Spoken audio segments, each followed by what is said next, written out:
Well, here it is, the new buyer representation and broker compensation agreement that's slated to go into effect in June. This is the latest draft of what the overhauled form post-NAR settlement era is going to look like. This is the form that realtors will be required to have their buyer client sign prior to touring their first property. And as you can see, this is a total overhaul of the format of the form. This is the current version. So this is text with some lines in it, whereas now this new form has adopted this matrix or grid format that the purchase agreement adopted recently. And the new listing agreement, and I just did a video on that, the new listing agreement coming out in June is going to have the same grid format. And the grid format just basically pushes all the key terms to the front of the form. And they put it in this grid or matrix format to make it easier for your eyes to assimilate what's going on. And then all the corresponding text is pushed to the back of this form here. So I will go through the key changes. Of course, all this is centered upon the requirement for the buyer to pay a commission to the representative. So I'll target it on this, and then I won't even go into this, quite frankly, because you can just skim it. You can download the PDF in the link in the description. You can skim it yourself, but I just want to focus on the major change, aside from just the format being radically changed. So we see here representation period spelled out nice and clear. That's the benefit of this matrix format, is that it just makes things easier to see. Representation period, beginning, ending, or completion of transaction. Now, here is a really important element that I actually do not like. Type of representation, by default, is non-exclusive. And it even says it up here, non-exclusive, unless exclusive is checked and initialed. You know, quite frankly, I think it should be the other way around. I think it should be exclusive by default. I think there's going to be all sorts of issues with agent or buyers signing this form with multiple agents. Does that not sound like a pain? Or how about this?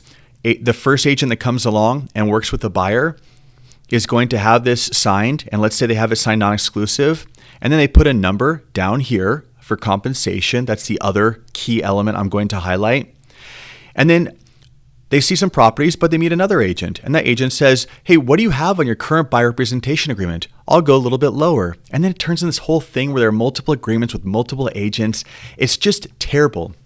If the NAR settlement's requiring realtors to have a contractual agreement and make a commitment to their client, and both parties, meaning the client, so if the agent's going to engage in that commitment and invest the time and resources to drive around and show homes for what could be months of resources allocated to their client, does the buyer not have any loyalty to their agent? I think it's just absolutely ridiculous, quite frankly. So I would advise always checking here and initialing in paragraph 14, and I'll show you how to do that.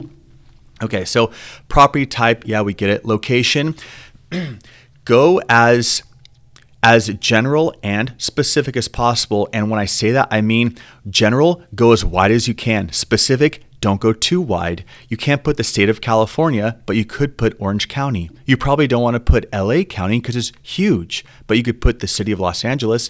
So you don't want to limit yourself too much, but also if you go beyond where you could reasonably conduct your services, it could make this unenforceable. So it's important you walk the line of going broad, but still being somewhat specific in terms of service areas. And then, of course, this is just pretty self-explanatory. Now, compensation is the important part. And it says right here, because now everything is about, first off, we're seeing a phase out of the word commission, and we're seeing compensation used more often. And for compensation, there's going to be all these advisories and disclosures. And basically, and look, it even says that this is going to be attached to this BCA form. BCA is going to be this broker compensation advisory. You're going to see this everywhere. This is just going to be shoved in the bundles of every document that you get from your car form library. And it's just an advisory. Blah, blah, blah, stuff about commission that we already know. But it's an advisory for your client to know so they can't come back and engage in some lawsuit like the lawsuit that caused this whole mess. Okay, amount of compensation. Very similar to what we did in the last one right here. Now it's here in a much easier to read format. So I'll credit CAR for that. And we put the amount. Now, here's something that's very important. Whatever number you charge here, you cannot make more than that getting paid from other parties. And if you put a really low number here as a placeholder because you tell your buyer, hey, I'm just going to put a super low number here. Maybe you're some agent that comes along and tries to get buyers because you'll only put 0.5% here, 0.25%, or some ridiculously low number. Well, you've just set a ceiling for yourself. You've limited how much commission you can make. You can't make more than that.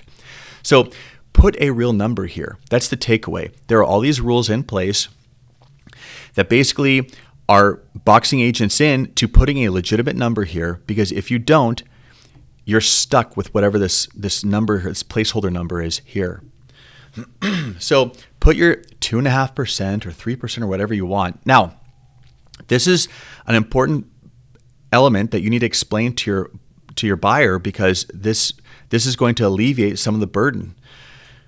Any payment from a third party, specifically the listing broker or the seller, shall be credited against the buyer's obligation to pay broker. And then it even says broker shall not receive any amount in excess of this number. Okay, so that's how I'm saying there's a limit. So don't put some small number here, because you won't be able to make any more than that. But this is basically saying that, hey, if the seller pays, which is very likely going to be a commonplace of the seller either paying a concession on the MLS or the seller just paying it directly, then it alleviates the buyer's responsibility to pay whatever's here. But this form must be filled out, and it should be filled out with a legitimate number. Okay? And you can just tell the buyer, listen, if I can collect money from the seller or from the listing broker, I deduct it from what I put up here. That is the most important part of this form. Okay, and then this, if continue to write for payment, if this is post expiration of this document. Now, cancellation, one last item I really want to harp on before I wrap up this video. So remember how I said that this form is by default an open marriage? Well, given that if you don't change it or fix it, which is what I said to check this box of exclusive, if you don't go exclusive, then the parties can cancel by just giving a written notice to each other. So how lame is that? You engage in this agreement, you make this commitment, and then it's as simple as your buyer anytime can just write a letter to you and immediately cancel the agreement after you invest whatever whatever resources you allocate to conduct showings. I was a buyer's agent for years, and I can't tell you the amount of time and money, everything that went into showing homes, how exhausting that was. And to think that someone could just terminate it right away is a bit disheartening. Now, with exclusive, which I recommend always doing this form exclusive, at least you get a 30-day buffer zone. So it's 30 days after receipt of the written cancellation. So I just want to bring that to your attention. The parties can immediately cancel if it's not exclusive, or 30-day notice. 30-day notice after receipt of cancellation if it's exclusive. So always go exclusive. That is my recommendation. By the way, if you don't have a buyer that's willing to go exclusive with you, what's their reason? It better be a good reason. Because if it's not, it's like, do you really want someone with zero loyalty to you? I mean, unless I'm writing an offer form and we're having this conversation right before I write the offer, then I'm not just going to blankly engage in a non-exclusive buyer and just willy-nilly go show homes for weeks and weeks on end. Not happening. Okay. Now you have all of this here, which you can skim. This all is just text that expands further on the terms up on the top. But let's go down to 14, because remember, we have to check that box up on the top to go exclusive, and then the buyer has to initial here. And this is just where the buyer's acknowledging, this is exclusive. This is exclusive. They're contracting you. and it doesn't cost them anything out of the pocket for you to work. Remember this, buyer's agents, you're not an attorney. You're not charging retainer. You don't get to charge $5,000 in a retainer by having a buyer sign this form.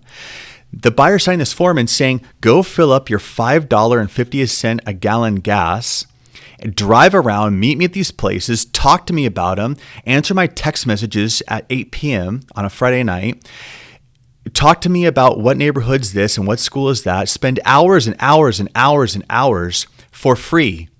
And you're working on spec buyer's agents because you don't get paid unless the buyer actually closes a transaction.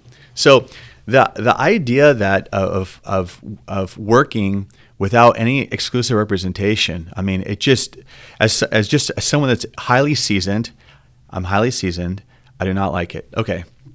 Confirmation of compensation. I mean, this is just stuff that you're going to see these forms are going to restate the same thing a million different ways. Here's a compensation. Here's what's optional. Here's what you'd be paying. Here's who you're going to pay it to, because this lawsuit is just going to add all this additional disclosure paperwork until we have 1,000-page transactions. Okay.